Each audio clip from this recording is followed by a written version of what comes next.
and welcome back to the Crafty Author. My name is Anissa. I am the Crafty Author, and welcome to my quilting room.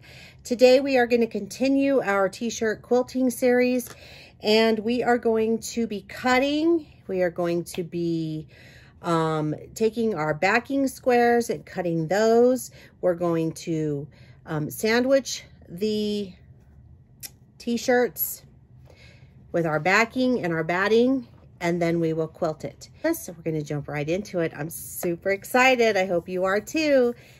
All right, so I showed you two different ways that I had cut mine before. I showed you two different sizes. So here's a 10.5 inch, and then I cut one at 15 inches. So you can see there. So two different sizes, big and small. So we'll incorporate both of those into the quilt. But I want to show you how to do this. So I will be using my 15 by 15.5 inch ruler to cut this portion. And I just kind of center it on here by eyeballing it a little bit. Then I take my weight and I set it down there, and I'm using a 5-pound weight. And I got that idea from Donna at Jordan Fabrics, using the weight. It really is a lifesaver. It works very, very well. All right, so now I have another 15.5 inch square cut, just like that. Got my backing on there. Now I did get asked a question about the backing, which was a really great question that popped up. I was asked, why did I fuse the stabilizer to the backs of my shirts the way that I did? I do it that way because that is what is easiest for me to do. You can actually pre-cut the squares if you want to, and then put them on your shirts. You can absolutely do it that way. I just do it like this first. I use the bigger piece. That way I know that the shirt is going to be completely covered when I go to cut it. So, like I said, it is just a preference. Okay.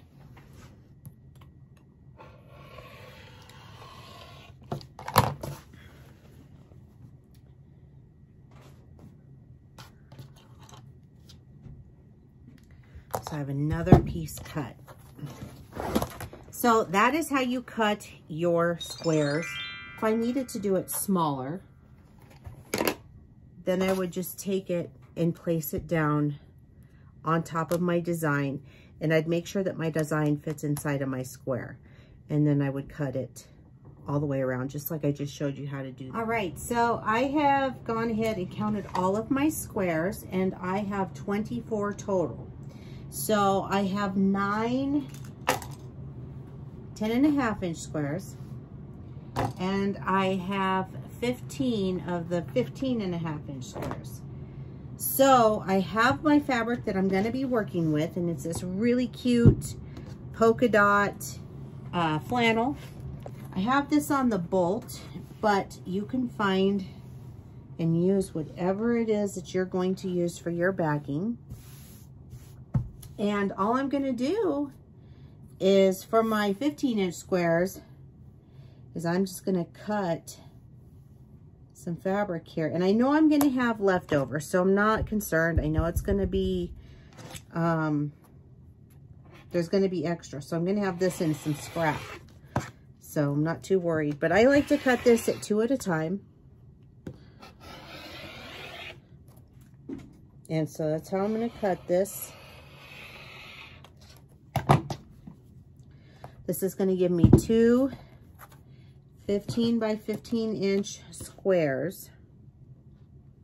And this is what I'm going to put on the back of my 15.5 inch squares. All right, so now we're going to focus on our 10.5 inch by 10.5 inch piece. So I have already gone ahead and cut 24 15.5 by 15.5 inch big squares with the black fabric with the white polka dots on it. Now I'm going to use this white fabric with black polka dots on it because I ran out of the other. so I'm just going to improvise. I know this is going to look different, and if you want yours to be all uniform, then you would just put it together as such. You would use the right colors. But because I don't care, and this is for me, I like it to be a little bit crazy and just happy, so I'm just going to do that. So right now what I'm doing is I am cutting a 4-inch piece, and what I'm going to do is I'm going to border my 10-inch piece with this. So I just want to show you that. 1, 2, 3, 4. Yeah, make sure I got that correct. Okay. So again, that's 4 inches. I'm going to press this out because this is really wrinkled, as you can see. And then I am going to go over to my sewing machine and I'm going to sew all the way around this. All right, so I've sewn that border on, as you can see, and I didn't trim it or anything like that. So we're going to do that right now. And I am just going to take my 15.5 by 15.5 inch ruler, and I am just going to kind of line it up here. And I want to make sure that I have the same amount of distance on each side here. So this is probably going to be the roughest part, is trying to figure it out where you're going to be. So right here, these are exactly 3 inches. This I'm not certain about. These are just a little bit off, but not enough to concern me. So I'm going to go ahead and trim this just like this. Now, like I told you, I like wonky, so it doesn't matter to me, but you would want to be exact if you're going to do this exactly. Or just make sure that all of your shirts are the same size, and then you don't have to worry about this. So, but this is how you would frame a shirt that isn't going to be the same size in your quilt.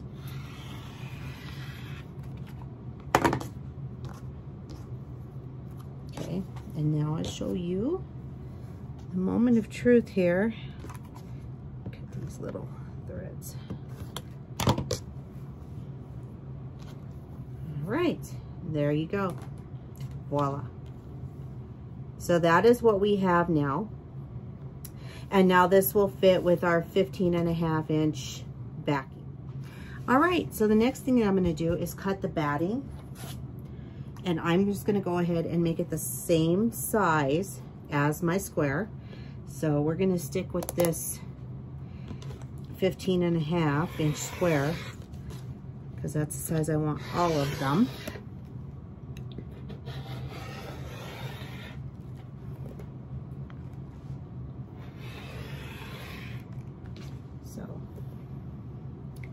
Just using my rotary cutter to do this, but I went ahead and I cut 2 at a time. Okay, so the first one that we're going to do is we're going to use 505 spray. That's what it looks like. I am going to put my backing down first. So I have my polka dot backing, dropping stuff right and left here. I am going to give this a light spray with this 505 spray. Actually, what I like to do, let me show you, is I like to put the batting down on top of my square first. That's really how I do this. And then I take my spray and I just do a little bit. I don't do a whole lot. And sometimes you want to do this on a different surface. You know, maybe want to do it on your mat like I'm doing it, but I'll clean it up after I'm done. So then I take my top and I'm going to put my top on here, and we're going to make the sandwich. Now remember, we're doing this quilt as you go. So this is how we're going to work this in for right now. We're going to sandwich these. And for demonstration purposes, I'm going to show you I'm going to use a different color thread.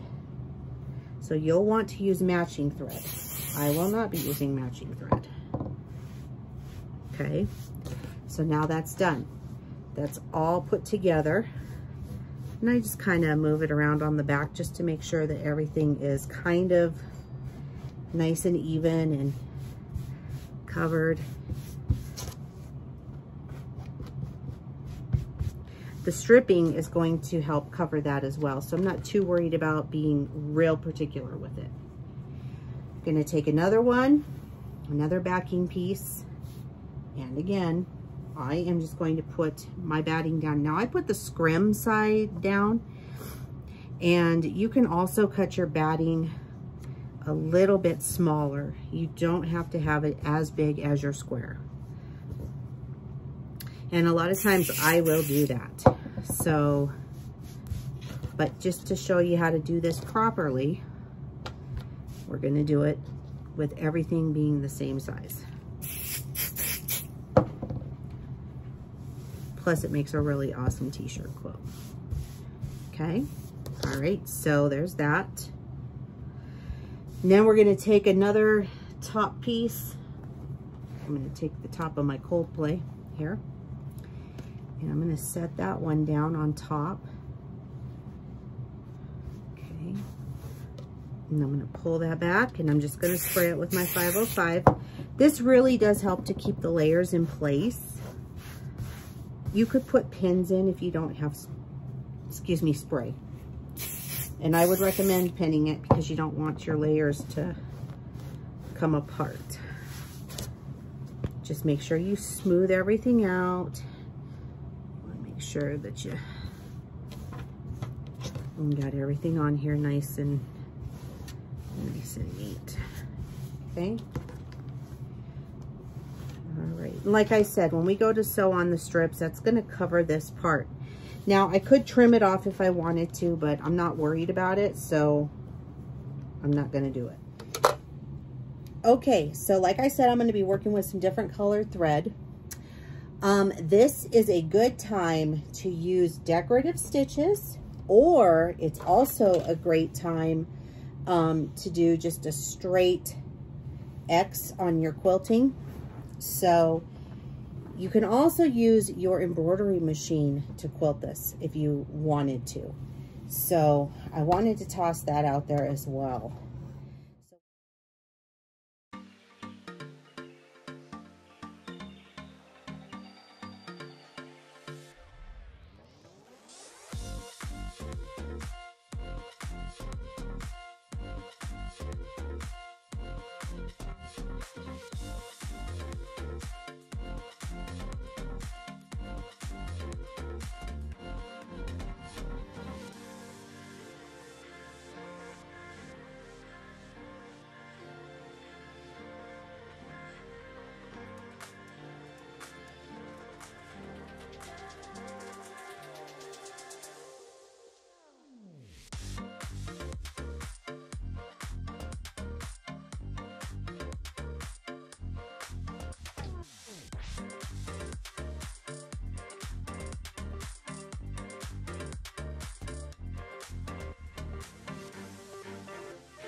All right, that's all there is to it.